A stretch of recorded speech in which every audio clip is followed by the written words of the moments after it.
So we are with Josh, who's been volunteering in STEM Land both at Udavi and SAM School. And so we're just getting his experience of what it was to be with us. So Josh, tell us a little about yourself. So I came from the US near Seattle, Washington. I finished high school struggling significantly, not enjoying kind of the standard school system. And as I started university in a Running Start program at community college, I also had the opportunity to start tutoring students who were my age or actually usually a bit older than me. And this inspired me to start exploring teaching, and I went on to teach some 2 years in university, in high school, middle school, elementary school, teaching full range of standard classes to Math Olympiad classes, advanced calculus classes, and I realized that I really enjoyed working one-on-one with students and trying to find flexible ways to really customize a class to their learning style and work with them in ways that they understood more deeply what was going on, not just memorizing what I did and repeating it and then forgetting it immediately after. So yeah, coming to Oroville, I found a range of schools that use different approaches, and for mathematics, I was really impressed with STEM Land's range of projects. So what are the projects that touched you? I most recently really enjoyed building the treehouse in Isayamlam School, working with the kids with a full range of tools, getting the kids involved in some of the design pieces, working also with the students on a range of robots and games and puzzles, programming in Scratch, which is actually something I didn't know how to do before, but through learning how to program some of those tools, it became much clearer, and I think it improved some of how I would program in other things that I had programmed before with Mathematica or MATLAB.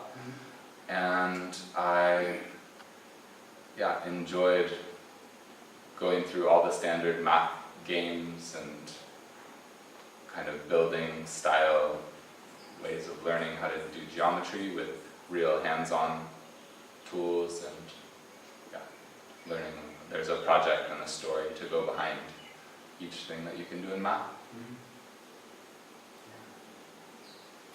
So did you notice a lot of like aha moments, like some of the things you're talking about are when a child has sort of, they just get it, right? And you get that feeling that, okay, they nailed it, they figured it out. Yeah. So did you get to see that or experience that with children? Yeah, I think sometimes it's really impressive how it's not necessarily something I do, it's like space that I make from a question, or if I see another teacher make the right kind of question, where the student takes just that extra little bit of time to think more deeply into something, which is something that usually happens with projects, or usually happens with an alternative activity that can really be applied to how they work in their life. Then you can see how they can extend simple ideas of algebraic equations to the full range of anything that happens in their life when they start to think about how it can really be applied. Other aha moments would happen all the time when students would be teaching me how to do more advanced pieces in the program, or they wouldn't think that my program was efficient enough, and they'd show me a much nicer, more elegant way of doing some pieces of the program. And usually they would come up with much more impressive designs for things they would build with Mindstorms, and I would build some random and they had so much experience of putting pieces together that they were able to build really solid, clean, like completely from their own original idea architecture systems. I think partially from practicing with the instructions would give them, and then they were able to extend it to create anything they wanted. They were much better practiced. Maybe when I was 10 years old and I'm doing Legos all the time, I would have been close to competing with their creativity and problem solving.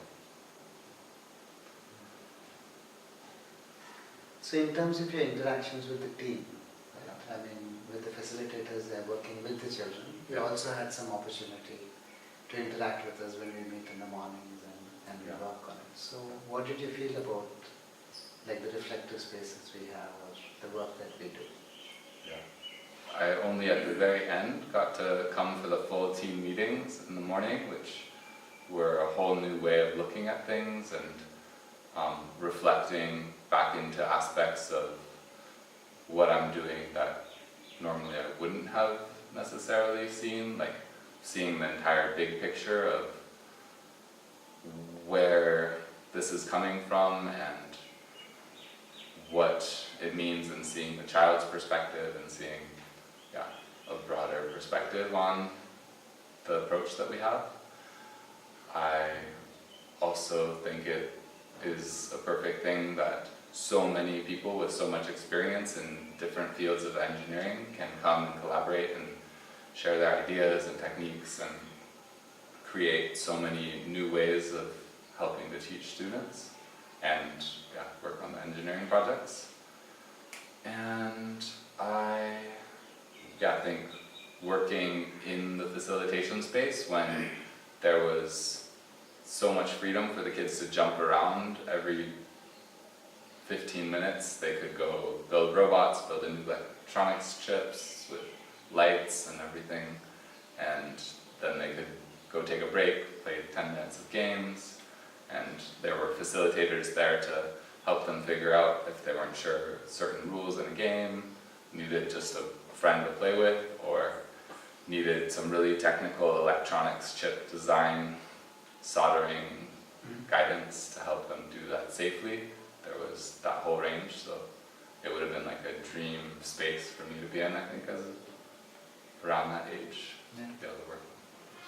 Well, you got a chance to do some of the courses that we offer. I mean, in the evenings we offer courses for youth and whoever want to learn different things. Yeah. I think you have been part of at least a couple of those courses, right? Yeah. Actually, three of them. 2.5, yes. So the first electronics course, I had done just the tiniest bit of electronics soldering, and then very quickly getting into that whole range of resistors and transistors and having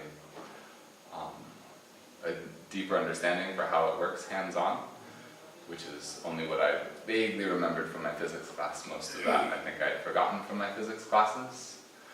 I was very excited about the Python Django class, which was maybe a bit too advanced for me at that time, and now the WordPress for designing a website, which I've been interested in developing for a long time, and also just for extending my programming skills to other things like open source Linux programming and getting so many so much assistance to jump ahead and learning new techniques to approach those things from a bigger community. Like, it was really helpful even having 20 people in the class who are all different fields of expertise who could give different ideas on how to approach. So anything we can do in those sessions that will bring in more people, or do you think it's the right group that comes? The last 2 sessions, I think we had a pretty full group, and having more people being able to access the course through the online videos, I think might be enough for a lot of people. Also, inside this space, maybe we can't fit too many more people, and it would also take a bit more time to make sure that everyone's keeping pace, because in the courses, like, all the facilitators do a good job to make sure that everyone is keeping up, but if we have too many more people, it might slow the pace of the course down a bit too much.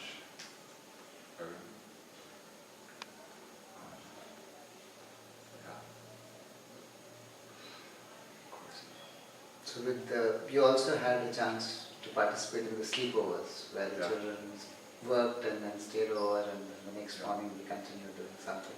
How was that experience for you? That was a bit intense. I've never worked that full of a day from like, I think 7 or 8 in the morning. We continued working, and I'm amazed that some of the teachers and facilitators are able to stay, even the ones that just stay till 8 or 9 o'clock at night and help them finish dinner. And you're there the whole night and into the next morning, the next day. Yeah, staying overnight on Friday, the adventure to go off with the students to youth center and to see all the other tree houses after we had built this tree house, and see other big playground types of things that they could build maybe in the future if they get the right materials together, and they get their vision clear. Then, yeah, it was also really nice to see how the kids would relate to facilitators and relate to each other in that kind of play space. If we would play certain story games, I think it's also a really nice opportunity to be learning English in just a fun way. So they're just enjoying themselves and naturally getting to experience and practice far more English and these kinds of activities.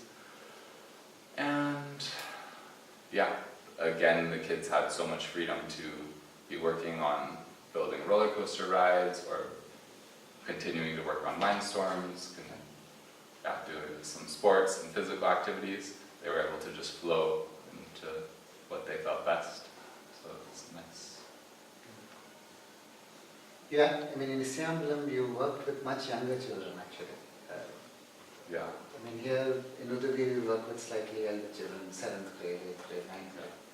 But there you were working with 4th graders, 5th graders, 6th graders.